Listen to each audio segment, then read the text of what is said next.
Hello दोस्तों, आज हम बेपनाह मोहब्बत का दूसरा भाग लेके आए हैं। अगर आप हमारे चैनल पर पहली बार आए हैं तो चैनल को सब्सक्राइब करें ताकि कहानी के आगे के एपिसोड पब्लिश होते ही आपको नोटिफिकेशन मिल जाए। आइए अब कहानी की ओर चलते हैं। अधिक ईशा के पास बेड पर उसके सिरहाने बैठ गया। उसने अपना एक हाथ धीरे से ईशा के सिर पर रखा और उसके बालों को सहलाने लगा। अधिक एकटक ईशा के चेहरे को देखने लगा, जिस पर बेहोशी में भी उसे दर्द की रेखाएं दिखाई दे रही थी। अधिक ने अपनी आंखें बंद की और उस दिन के बारे में सोचने लगा जब उसने पहली बार ईशा को देखा था। फ्लैशबैक 4 महीने पहले अधिक अपनी गाड़ी में अपने ऑफिस जा रहा था, जब भीड़ की वजह से उसकी गाड़ी बीच रोड पर रोकनी पड़ी। शक्ति ने गाड़ी रोकी तो अधिक जो पीछे बैठा था वो उसे देख बोला, क्या हुआ, गाड़ी क्यों रोकी? सर आगे जाए लगी है। शेरा, देखो तो जरा क्या हुआ है। शेरा ने हमें गर्दन हिलाई और गाड़ी से उतर बाहर चला गया। उसने भीड़ में निकल आगे जाते हुए देखा तो बुजुर्ग महिला रोड पर जख्मी हालत में पड़ी हुई थी। लोग उसके गिर्द भीड़ इकट्ठी कर खड़े थे पर कोई भी उसकी मदद नहीं कर रहा था। शेरा ने जल्दी से यह चीज अधिक को बताई तो अधिक ने उसे उस महिला को हॉस्पिटल लेकर जाने को कहा, पर क्योंकि आज अधिक और कोई गार्ड्स लेकर नहीं निकला था घर से, इसलिए शेरा ने उस महिला को अधिक की गाड़ी में पीछे बिठा दिया। शक्ति ने गाड़ी हॉस्पिटल की तरफ बढ़ा दी। कुछ टाइम बाद गाड़ी सिटी हॉस्पिटल के बाहर आकर रुकी। शेरा और शक्ति उस महिला को लेकर अंदर की तरफ चले गए उसका इलाज करवाने। अधिक बाहर ही गाड़ी में रुक गया। कुछ टाइम बाद वो गाड़ी से निकला और वही चलते चलते फोन पर बात करने लगा। तभी उसे किसी ने अपनी तरफ खींच लिया। अधिक इसके लिए तैयार नहीं था, इसलिए ऐसे अचानक खींचे जाने से वो उस इंसान को लेकर दूसरी तरफ गिर गया। अब वो इंसान जिसने अधिक को खींचा था वो नीचे और अधिक उसके ऊपर था। अधिक ने जब उस इंसान को देखा तो देखता ही रह गया। मासूम चेहरा, गोरा रंग, पतले होठ जो गुलाब की पंखुड़ियों जैसे लाल थे। गिरने की वजह से उसने आंखें बंद की हुई थी। यह कोई और नहीं हमारी ईशा थी जो अपने मामा के साथ वहां हॉस्पिटल आई थी। जब वह वहां खड़ी अपने मामा का इंतजार कर रही थी तो उसने देखा कि तेज रफ्तार की गाड़ी अधिक की तरफ आ रही थी। अधिक का ध्यान दूसरी तरफ था, इसलिए उसने उस गाड़ी को नहीं देखा। ईशा ने उसे आवाज भी दी, उसे वहां से हटाने के लिए भी बोला, पर अधिक ने उसकी बात नहीं सुनी। जैसे ही वो गाड़ी अधिक को टक्कर मारने वाली थी, ईशा ने उसे हाथ पकड़ अपनी तरफ खींच लिया, जिससे दोनों नीचे जा गिरे और वो गाड़ी उतनी ही रफ्तार से आगे बढ़ गई। अधिक अभी भी एकटक ईशा के चेहरे को देखा जा रहा था। ईशा ने धीरे से अपनी आंखें खोली तो नजरें सीधा अधिक की नजरों से जा मिली जो एकटक उसे देख रहा था। ईशा ने अपनी मीठी सी आवाज में उससे पूछा, आप ठीक है, आपको लगी तो नहीं? ईशा की आवाज इतनी मीठी थी कि अधिक को वो अपने कानों में मिश्री सी घुलती महसूस हुई। अधिक अभी भी कुछ नहीं बोला। तभी शेरा और शक्ति भी भागकर वहां आ गए, क्योंकि उन दोनों ने भी उसे गाड़ी को अधिक की तरफ बढ़ते देख लिया था। शेरा जल्दी से अधिक के पास गया और बोला, भाव आप ठीक हैं? शेरा की आवाज से अधिक होश में आया। उसने नजारे उठाकर ऊपर देखा तो शेरा और शक्ति उसे ही देख रहे थे। पास ही कुछ और लोग भी थे। फिर अधिक ने ईशा की तरफ देखा जो उसके भारी भरकम शरीर के नीचे दबी हुई थी। अधिक जल्दी से उसके ऊपर से उठकर खड़ा हो गया। ईशा भी जल्दी खड़ी हो गई। तभी शक्ति अधिक को देख बोला, आर यू ओक बॉस? अधिक ने उसकी तरफ देखा और हाँ में गर्दन हिला दी। तभी उसने ईशा की तरफ देखा तो वो अपनी जगह पर नहीं थी। अधिक ने अपनी नजरें इधर उधर घुमाई तो वो एक आदमी के साथ जाती दिखाई दी जो उसे कह रहा था, मैंने तुम्हें वहां खड़ी होने के लिए कहा था तो तुम यहाँ क्या कर रही हो? मैं वहीं खड़ी थी मामा जी, पर आप बहुत टाइम तक आए नहीं इसलिए मैं आपको ढूंढने के लिए इधर आ गई। अधिक बस उसे खुद से दूर जाते हुए देख रहा था। अधिक ने उस आदमी को नहीं देखा था क्योंकि उसकी पीठ अधिक की तरफ थी। फ्लैशबैक एंड उसके बाद अधिक ने ईशा को ढूंढने की बहुत कोशिश की पर वो उसे नहीं मिली। मिलती भी कैसे, उसके मामा मामी ने कभी उसे घर से निकलने ही नहीं दिया था। उसके बाद शादी भी ऐसे इंसान से हो गई जिसने उसे एक कमरे में बंद कर दिया और अधिक उसके बारे में कुछ भी नहीं जानता था, ना ही उसका नाम ना पता, बस एक बार देखा था। अधिक ये सब सोच ही रहा था जब उसे किसी के बड़बड़ाने की आवाज आई। अधिक ने ईशा की तरफ देखा जो नींद में ही बड़बड़ाते हुए अपने हाथ और पैर हिला रही थी। अधिक जल्दी से उसके नजदीक हुआ और उसके माथे को सहलाते हुए उसे शांत करवाने लगा। अधिक ने देखा कि ईशा के जिस हाथ में ड्रिप लगी थी उसमें ही हिलाने की वजह से खून निकलने लगा था और उसके पैरों की पट्टियां भी लाल हो गई थी। अधिक उसे शांत करवा रहा था पर वो शांत ही नहीं हो रही थी, बस एक बात ही बड़बड़ाते जा रही थी, मत मरो प्लीज, मुझे मत मारो, दर्द हो रहा है, प्लीज छोड़ दो। अधिक ने जब देखा कि ईशा शांत नहीं हो रही है तो उसने उसे उठाकर अपनी बाहों में भर लिया और उसके बालों को सहलाते हुए उसे शांत करवाने लगा। कुछ टाइम उसकी बाहों में कसमसाने के बाद ईशा शांत हो गई, पर बेहोशी में भी उसकी आंखों से आंसू बह रहे थे। उसकी ऐसी हालत देखकर अधिक को बहुत तकलीफ हो रही थी। उसको ऐसा महसूस हुआ कि जैसे उसके दिल में बहुत दर्द हो रहा हो। अधिक ने ईशा की तरफ देखा जो अब शांत हो गई थी, पर दर्द और एक डर चेहरे पर अब भी बरकरार था।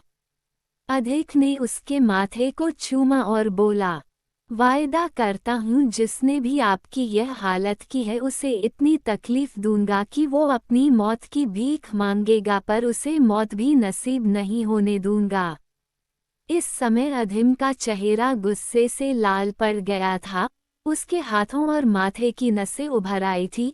उसने धीरे से ईशा को बिस्तर पर लिटाया और फिर नर्स को बुलाकर उसकी ड्रेसिंग करने के लिए बोला और खुद नीचे चला गया। शेरा और शक्ति नीचे ही उसका इंतजार कर रहे थे। अधिक जाकर वहां रखे एक सोफे पर बैठ गया। उसके बैठते ही शक्ति ने एक फाइल उसकी तरफ बढ़ा दी। अधिक ने वो फाइल ली, उसमें ईशा की इंफॉर्मेशन थी जिसे अधिक ने पता करने के लिए कहा था। अधिक ने उस फाइल को खोला तो पहले पेज पर ही ईशा की खूबसूरत सी तस्वीर थी जिसमें वो मुस्कुरा रही थी। अधिक ने उसकी तस्वीर पर हाथ फेरा और मुस्कुरा दिया। तभी उसने नीचे लिखा नाम पढ़ा, ईशा अग्निहोत्री।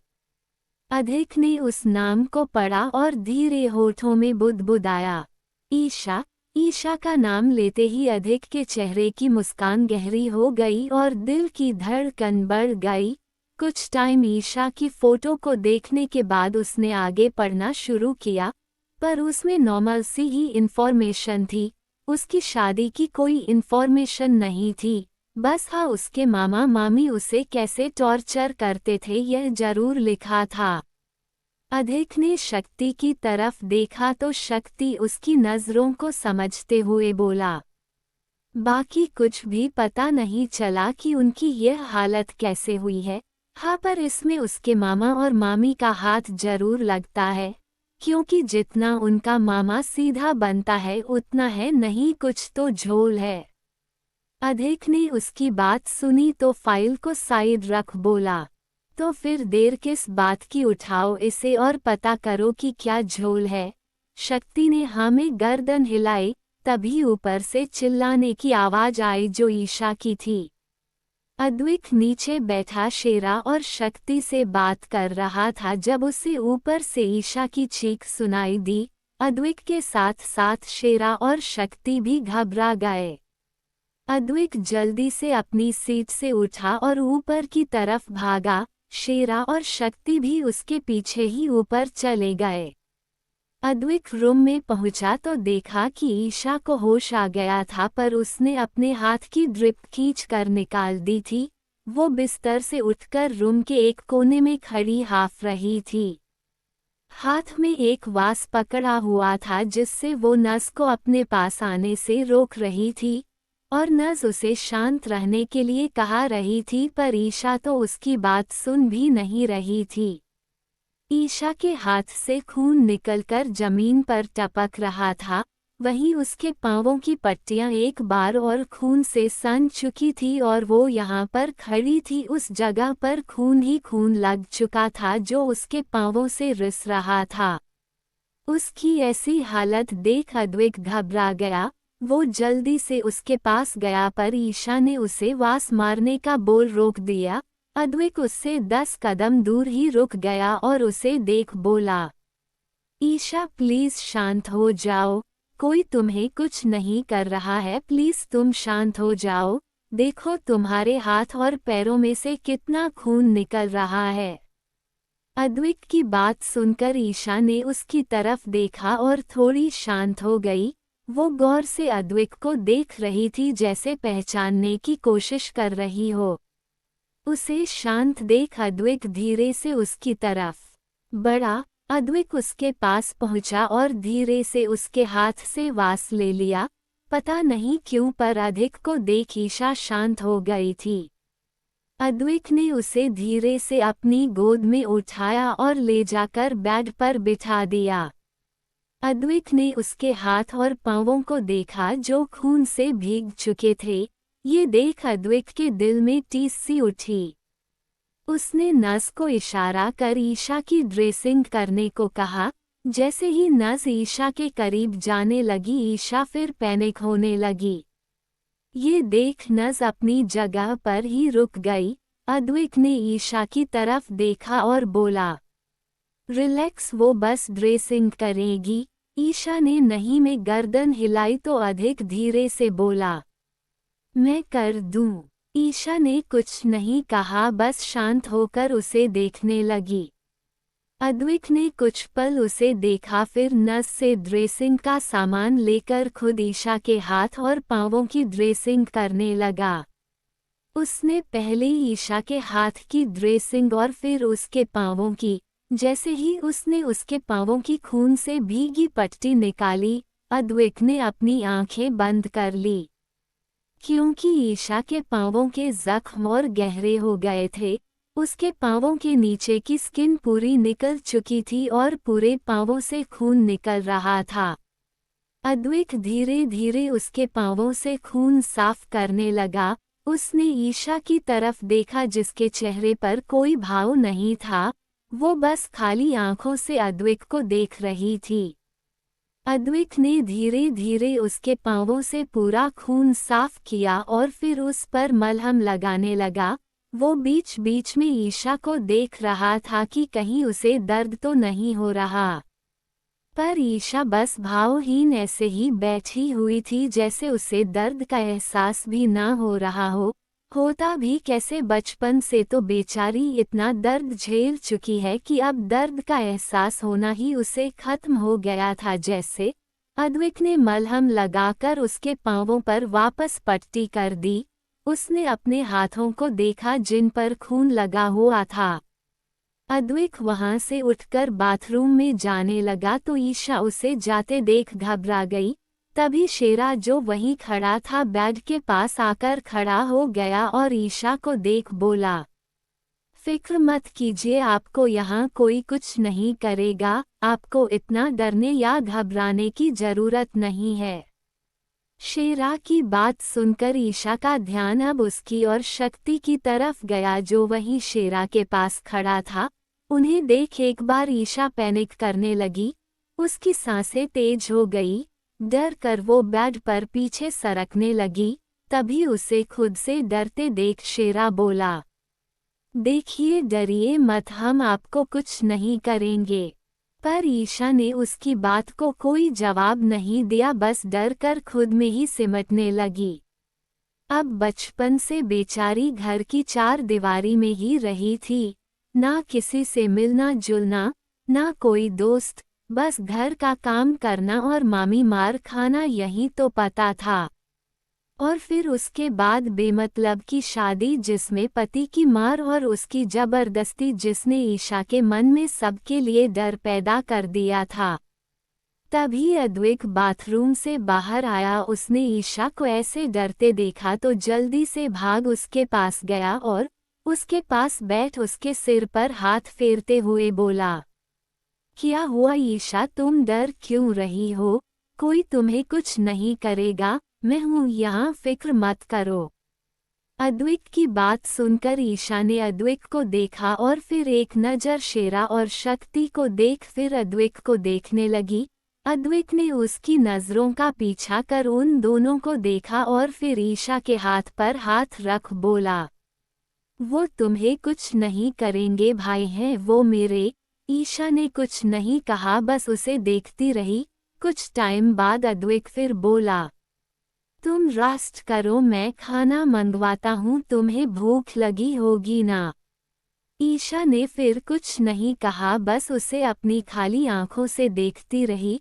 अद्विक ने गहरी सांस ली और उसे धीरे से कंधों पर पकड़कर बेड पर लिटाकर उसके ऊपर ब्लैंकेट दे दिया और उसके सिर को सहलाकर बोला, मैं खाना भिजवाता हूँ, तब तक रेस्ट करो और डरने की जरूरत नहीं है, नस यहीं पर है। ये बोल अद्विक साइड हट गया और ईशा खुद में ही सिमट कर लेट गई। अद्विक ने नस को उसका ख्याल रखने का बोला और खुद शेरा और शक्ति के साथ रूम से बाहर आ गया। उनके जाते ही ईशा की आंखों से आंसू झरने की तरह बहने लगे। उसे वो सब याद आने लगा जो उसके साथ हुआ। अद्विक और शेरा और शक्ति नीचे आए। अद्विक वहां रखे सोफे पर बैठ गया और आंखें बंद कर सिर पीछे सोफे पर टिका लिया। शेरा और शक्ति भी उसके सामने लगे सोफे पर बैठ गए। अद्विक ने अपनी बंद आंखें खोली तो वो पूरी तरह लाल थी और चेहरे पर भी बेहिसाब गुस्सा था। अद्विक ने शक्ति को देखा और बोला, आज रात मुझे ईशा के मामा मामी अपने टॉर्चर रूम में चाहिए। शक्ति ने हाँ में गर्दन हिलाए और वो और शेरा उठकर वहां से बाहर चले गए। वहीं एक बड़ा सा घर जो दिखने में बहुत खूबसूरत था, एक बड़ा सा गार्डन जो फूलों से महक रहा था। वहां की हरियाली और ठंडी हवाएं मन को सुकून पहुंचाने का काम कसती थी। वहीं अंदर लिविंग रूम में एक औरत और आदमी सोफे पर बैठे बात कर रहे थे। औरत ने कहा, पता नहीं कहाँ चली गई करण जली और उस आकाश ने हमारे नाक में दम कर रखा है। आदमी बोला, अगर ईशा जल्दी नहीं मिली तो हमारे लिए दिक्कत हो जाएगी। हम आकाश को क्या जवाब देंगे, तुम्हें पता है ना कि कितना पागल है वो लड़का। औरत बोली, पता है, तभी तो उस ईशा को उसके हाथों सौंपा था, क्योंकि मुझे पता था वो रोज उसे टॉर्चर करेगा। उस मनहूस को तकलीफ में देखकर मेरे दिल को तसल्ली मिलती, पर हमें क्या पता था कि वो मनहूस वहां से भाग जाएगी। और वैसे वो वहां से उस आकाश और उसके घर वालों की लापरवाही से भागी है। अगर वो उसे अच्छे से अंदर बंद कर रखते तो वो भागती ही नहीं। अब हमारी क्या गलती अगर वो भाग गई तो। ये बोल उस औरत ने बुरा सा मुंह बनाया। ये औरत और आदमी कोई और नहीं, ईशा के मामा मामी थे, मिस्टर प्रमोद सोलंकी और मिसेज वीना सोलंकी। ईशा के भागने की खबर इन्हें भी मिल चुकी थी, इसलिए यह बैठे उसी पर बात कर रहे थे, क्योंकि ईशा के भागने के बाद आकाश ने इन्हें परेशान करना शुरू कर दिया था। ईशा से शादी करने के लिए आकाश ने प्रमोद जी को मुंह मांगी कीमत दी थी और लालच में आकर उसके मामा मामी ने भी हाँ कह दिया और उस मासूम को उस दरिंदे के हाथों सौंप दिया था, जो रोज उसे मारता और अपनी हवस उससे मिटाता, पर वो बेचारी कुछ बोल भी नहीं पाती थी। आगे के एपिसोड सुनने के लिए बने रहे मेरे साथ। कहानी पसंद आई हो तो वीडियो को लाइक और शेयर करें।